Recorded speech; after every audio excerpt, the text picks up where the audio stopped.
Sir మాకు ఒక కామెంట్లో తెలిసి ఒకటి వచ్చిన విషయం ఏంటంటే ఒక టాపిక్ అడగమని మిమ్మల్ని.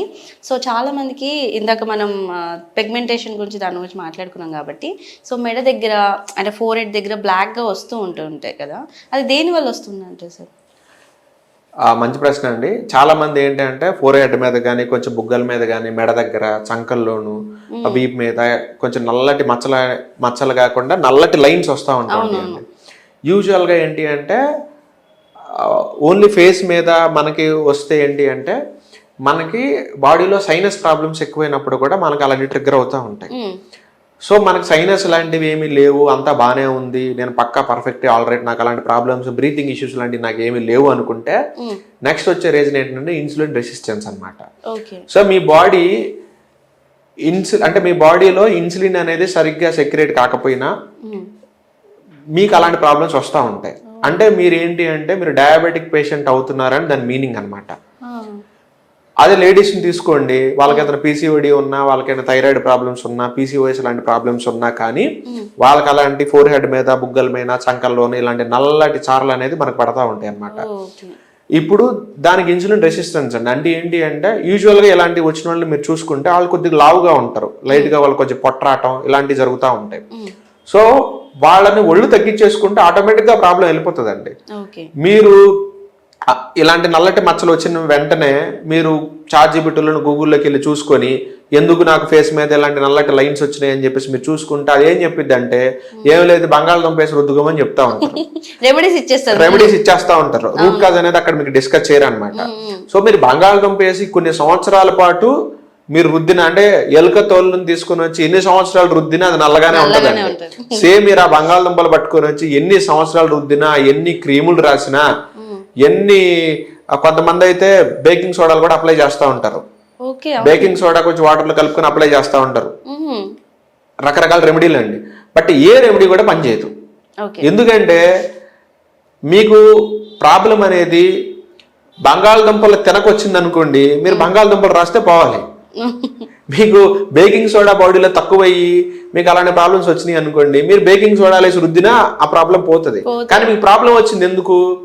మీరు లావుగా అవ్వటం వలన, మీకు పీసీఓడి ఉండటం వలన, మీకు థైరాయిడ్ ఉండటం వలన, మీకు ఇన్సులిన్ రెసిస్టెన్స్ ఉండటం వలన, మీ బాడీలో షుగర్ లెవెల్స్ పెరగటం వలన, మీకు ఈ ప్రాబ్లం వల్ల ఫేస్ మీద, బుగ్గల పైన, మెడల మీద నల్లగా ఉంటే మీరు దాన్ని క్లియర్ చేసుకోకుండా మీరు రెమెడీలు ఎదుర్కొంటున్నారు. రూట్ కాజ్ని పట్టుకుంటేనే 50% మీకు సొల్యూషన్ దొరుకుద్ది. సో మీరు అలాంటివి వచ్చినప్పుడు కొంచెం ఎక్సర్సైజ్ చేయడం స్టార్ట్ చేయండి. రిఫైన్డ్ కార్బోహైడ్రేట్స్ కంప్లీట్ గా మానేయండి.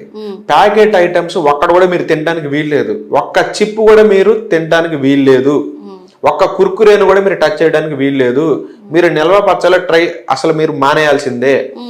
మీరు తెల్లటి ఐటమ్స్ చేసిన ఏ ఐటమ్ అయినా మానేయాల్సిందే. మీరు తెల్లటి ఇడ్లీలు కానీ, తెల్లటి దోశలు కానీ, గారెలు కానీ, బూరెలు కానీ, చక్రాలు కానీ, చెక్కలు కానీ, మీరు ఫ్రైడ్ రైస్లు కానీ, నూడిల్స్లు కానీ, పిజ్జాలు, పాస్తాలు కానీ, తెల్ల అన్నం కానీ మీరు అన్ని మానేయాల్సిందే. అండ్ మరి అలా తెల్లన్నం మానేసి మేము బ్రౌన్ రైస్ లాంటివి తినొచ్చా అంటే బ్రౌన్ రైస్ తెల్ల అన్నంతో వీటితో పోల్చుకుంటే కొద్దిగా గొప్ప బెటర్ అండి.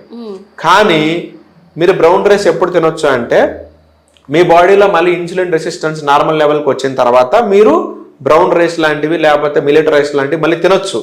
కానీ ఇది మీరు తగ్గించుకోవాలి కంప్లీట్ గా అంటే మీరు మిల్లెట్ రైస్లు కానీ, బ్రౌన్ రైస్లు కూడా మీరు తినడానికి వీల్లేదు.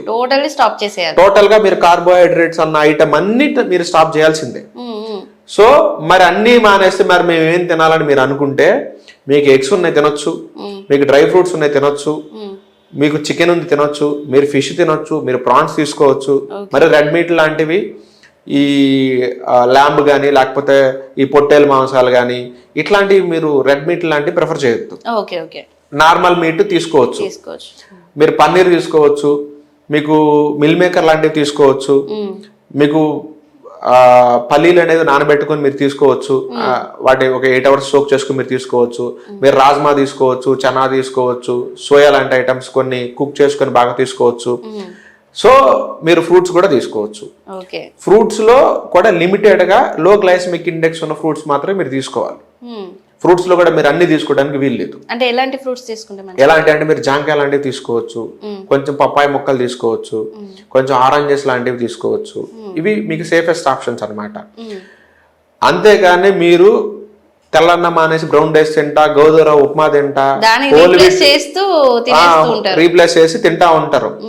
మిలెట్ తో చేసిన పుల్కాలు తింటా మీరు ఈ ఆప్షన్ చూజ్ చేసుకుంటే మీరు నమ్మండి, మీకు జీవితంలో ఆ నల్లటి మచ్చలు అనేది పోనే పోవు.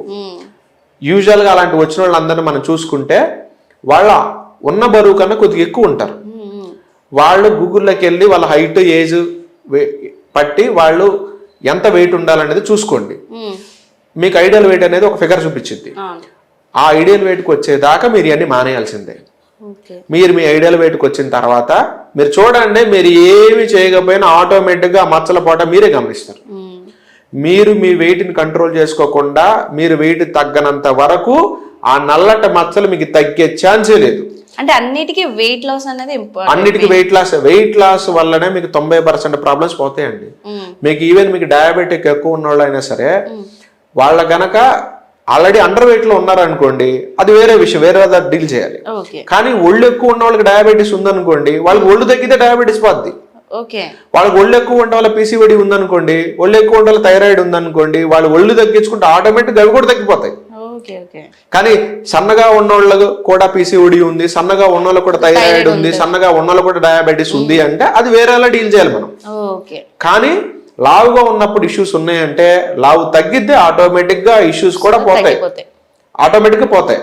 మనం ఒళ్ళు తగ్గించుకోకుండా మనం ఎన్ని రెమెడీస్ అప్లై చేసినా, ఎంతమంది డాక్టర్ల దగ్గరికి వెళ్ళినా, ఎంతమంది స్కిన్ స్పెషలిస్ట్ దగ్గరికి వెళ్ళినా నో యూజ్. మీరు ఎన్ని టాబ్లెట్లను వేసుకోండి, ఎన్ని క్రీమ్లైనా రాయండి, అది తగ్గను కాక తగ్గదు. అలా తగ్గించుకున్నాను ఒక్క నాకు హిస్టరీలో చూపించండి, మీరు ఉండరు.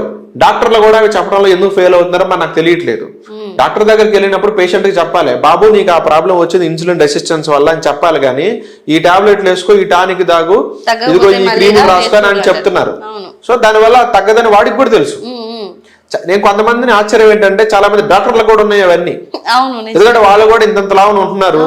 వాళ్ళు సెడెంటరీ లైఫ్ స్టైల్ ఏంటంటే నేను సర్జరీలు చేయాలి, అవి చేయాలి, మాకు ఎక్సర్సైజ్ చేయడానికి మాకు ఖాళీ లేదు, మాకు అందుకే కొంచెం గుప్పటి పొట్ట వస్తే తప్పేంటి అన్నట్టు మాట్లాడుతున్నారు.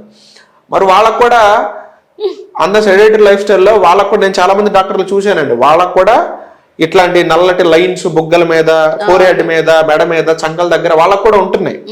సో సెడెంటరీ లైఫ్ స్టైల్ గడిపిన వాళ్ళందరికీ అవన్నీ వస్తాయండి. ఎక్సర్సైజ్ మీరు చేయకపోతే వచ్చి తీరతాయి.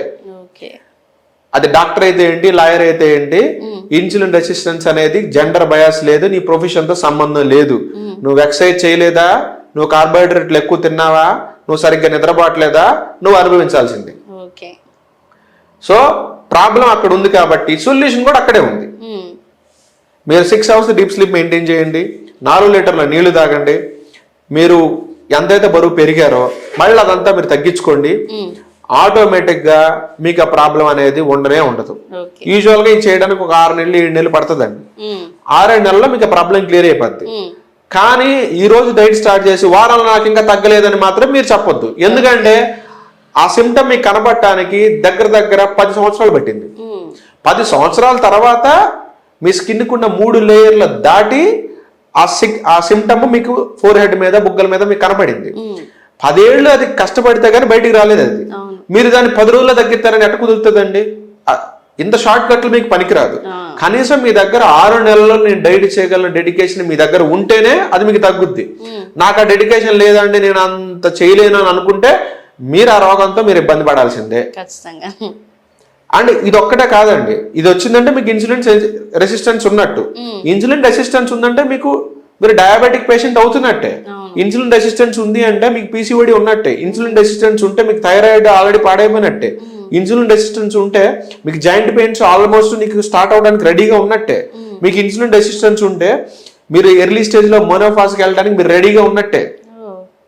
మీరు ఇది ఒక్కదాని గురించి మాట్లాడుతున్నారు. దీనికి రూట్ కాజే ఇన్సులిన్ రెసిస్టెన్స్. మరి ఇన్సులిన్ రెసిస్టెన్స్ వల్ల ఇవన్నీ కూడా జరుగుతాయి లోపల. సో అలాంటి ప్రాబ్లమ్స్ వచ్చినప్పుడు ఒళ్ళు దగ్గర పెట్టుకుని డైట్ చేయండి. ఇది తప్ప మీకు వేరే ఆప్షనే లేదు. ఇంకా ఇవి కాకుండా మీకు ఎవరైనా క్రీములు ఇచ్చినా, మీకు టాబ్లెట్లు ఇచ్చినా అవి వాడికి ఇచ్చేయండి, ఎందుకంటే అవి పని చేయవు. ఓకే, నైస్ సార్, నిజంగానే చాలా బాగా చెప్పారు. అండ్ ఇలాంటివి రీజన్స్ కూడా ఎవరు బయట ఎక్కువ చెప్పరు, అంటే తెలిసినా కూడా చెప్పరు. మీరు ఇందాక అన్నట్టు డాక్టర్స్ కూడా రాసి టాబ్లెట్స్ ఇవి తీసుకోండి, ఇవి యూస్ చేయండి, తగ్గకపోతే మళ్ళీ రండి అని చెప్తారు తప్ప దీనివల్ల వస్తుంది ఇది పరిస్థితి అని కూడా డీటెయిల్గా చెప్పరు. కరెక్ట్ అండి. దాని గురించి నిజంగానే చాలా డీటెయిల్గా ఎక్స్ప్లెయిన్ చేశారు. మా వ్యూవర్స్కి చాలా బాగా అర్థమై ఉంటుంది. Thank you so much sir. Thank you అండి.